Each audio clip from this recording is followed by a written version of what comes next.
Olá, Pastor Ricardo na área. Graça, paz e alegria. E concederei às minhas duas testemunhas que, vestidas de saco, profetizem por 1260 dias.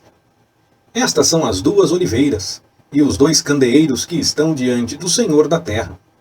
E, se alguém lhes quiser fazer mal, das suas bocas sairá fogo e devorará os seus inimigos. Pois, se alguém lhes quiser fazer mal, importa que assim seja morto. Elas têm o poder para fechar o céu, para que não chova durante os dias da sua profecia, e têm poder sobre as águas, para convertê-las em sangue, e para ferir a terra com toda a sorte de pragas, quantas vezes quiserem. E, quando acabarem o seu testemunho, a besta que sobe do abismo lhes fará guerra, e as vencerá e matará. E jazerão os seus corpos na praça da grande cidade, que espiritualmente se chama Sodoma e Egito, onde também o seu Senhor foi crucificado. Homens de vários povos, tribos, línguas e nações verão os seus corpos por 3 dias e meio, e não permitirão que sejam sepultados. E os que habitam sobre a terra se regozijarão sobre eles, e se alegrarão, e mandarão presentes uns aos outros, porquanto estes dois profetas atormentaram os que habitam sobre a terra. E depois daqueles 3 dias e meio, o Espírito de vida, vindo de Deus, entrou neles, e puseram-se sobre seus pés, e caiu grande temor sobre os que os viram. E ouviram uma grande voz do céu, que lhes dizia: Subi para cá. E subiram ao céu em uma nuvem. E os seus inimigos os viram. E, naquela hora, houve um grande terremoto, e caiu a 10ª parte da cidade. E no terremoto foram mortos 7.000 homens. E os demais ficaram atemorizados e deram glória ao Deus do céu. É passado o segundo ai, eis que cedo vem o terceiro. Não faz muito tempo, estava circulando pelas redes sociais algumas informações, vídeos, postagens, dando conta que as duas testemunhas já estavam em Jerusalém e que a grande mídia não informava. Essa técnica de segredo que não te contam, ter um inimigo e coisas assim, essa técnica, ela é usada para gerar mais engajamento nas redes sociais, para ter mais cliques, curtidas, comentários e compartilhamentos. Nesse caso específico, o segredo era que, aquilo que eles estavam dizendo, as duas testemunhas já estavam em Jerusalém. E o inimigo, nesse caso, era a grande mídia. Óbvio que muitos realmente definem como completamente errada, apenas porque fala algo contra o que eles preferem. Quer dizer, se a mídia fala o que agrada, ela é boa. Se ela fala o que não agrada, ela é ruim. E como sempre tem quem faça interpretações as mais variadas e diferentes dos outros, de qualquer assunto que nós possamos ter na discussão da sociedade, as pessoas preferem que se diga aquilo que elas gostam mais, aquilo que elas preferem, e dizem que se algo é diferente, já está completamente errado. Claro que a mídia não acerta em tudo, óbvio, não divulga tudo, e pode até mesmo divulgar coisas erradas. Mas assim são os seres humanos, não a mídia. Não falamos tudo, sempre. Não falo de ter segredos nesse caso aqui não. Mas você pode chegar em casa e contar cada coisinha que aconteceu no seu dia para qualquer pessoa que mora junto com você naquela casa? Ainda que não seja segredo e que possa ser contado, não falamos tudo. Além disso, há momentos que as pessoas querem que a interpretação de algo favoreça elas próprias. E então conta apenas aquilo que interessa. Não estou falando que as pessoas necessariamente mentem nesse caso. Só não contam tudo. E aí, por não contar tudo, a interpretação pode ser diferente da realidade, é claro.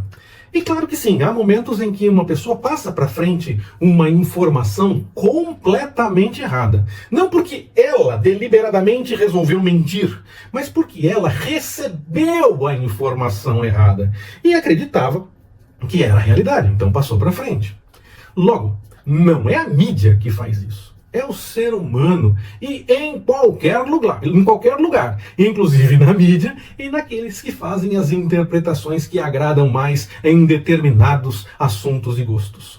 Comecei a falar sobre a mídia porque eu revelei que há não muito tempo havia quem estivesse divulgando nas redes sociais que as duas testemunhas já estavam em Jerusalém. Mas a mídia estava escondendo esse fato. Eu entendo que isso não confere. Não teria como esconder algo que elas fariam de forma tão escancarada. O texto bíblico no Apocalipse revela muitas coisas que elas poderão fazer e que não teria como esconder.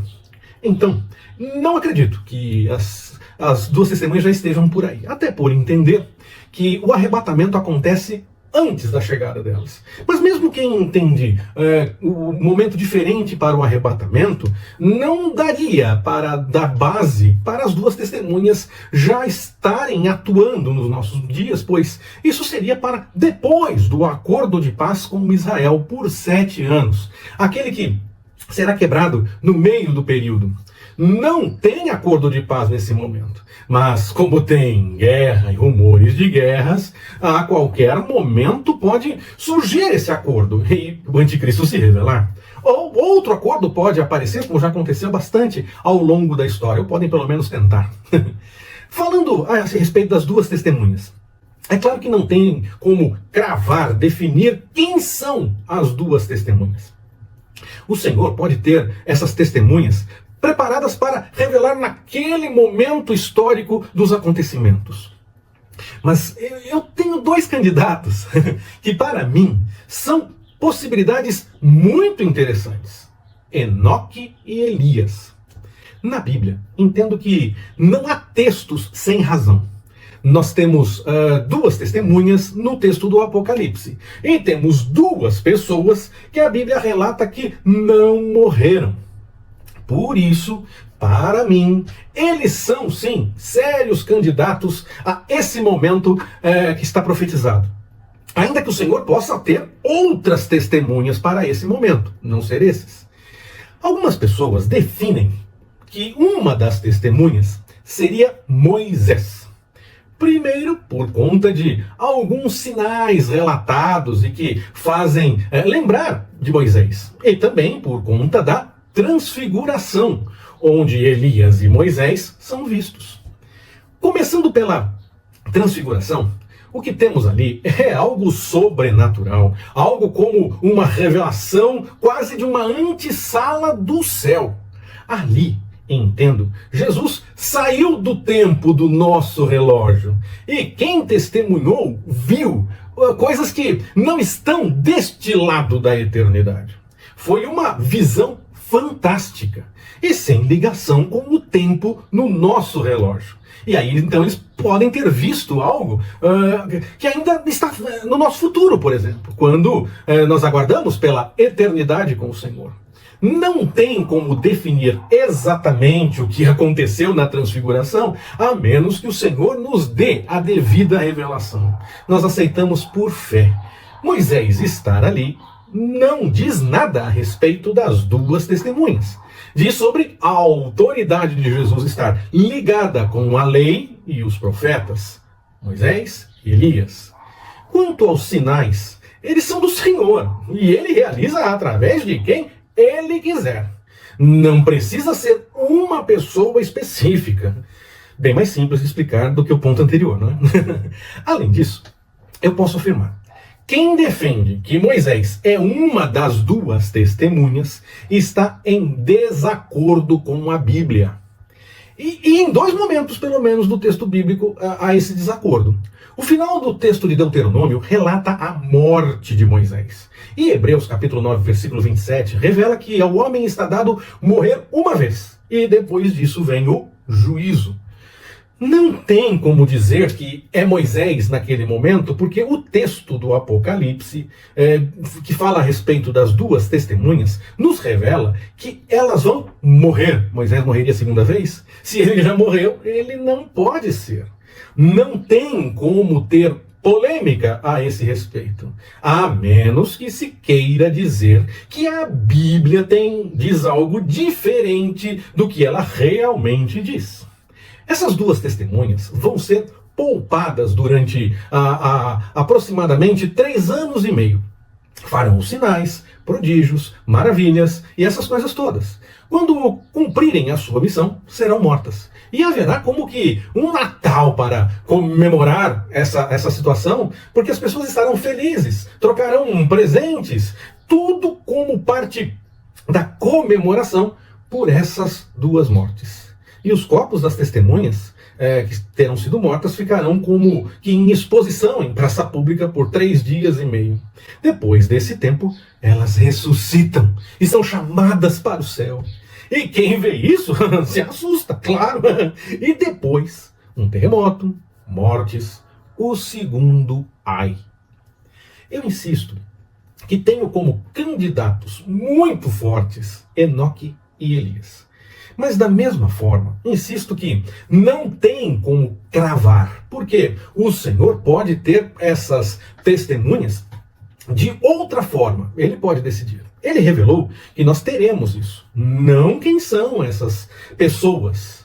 Ainda que eu consiga entender que ele não vai contra a sua palavra, pela qual ele vela pelo cumprimento, e que Moisés não é candidato exatamente pelo que a palavra nos revela, o Senhor pode ter essas testemunhas em Enoque e Elias, ou de qualquer outra forma. O que eu sei é que vai acontecer.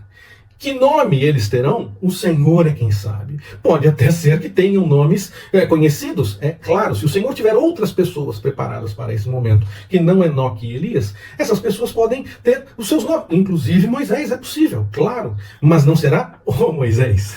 Esse estará aguardando para a eternidade com o Senhor. E foi visto na transfiguração, porque naquele momento havia algo extraordinário. O Senhor Jesus estava em sua glória naquele momento. Mas eu não vejo problemas em ser Enoque e Elias, porque os dois não passaram pela morte, mas também não vejo problemas em o Senhor ter outras testemunhas preparadas para esse momento que possam ter qualquer nome. Isso não é importante. O importante é que nós veremos esses acontecimentos quando o Senhor completar a sua vontade, quando o Senhor entender que chegou o momento.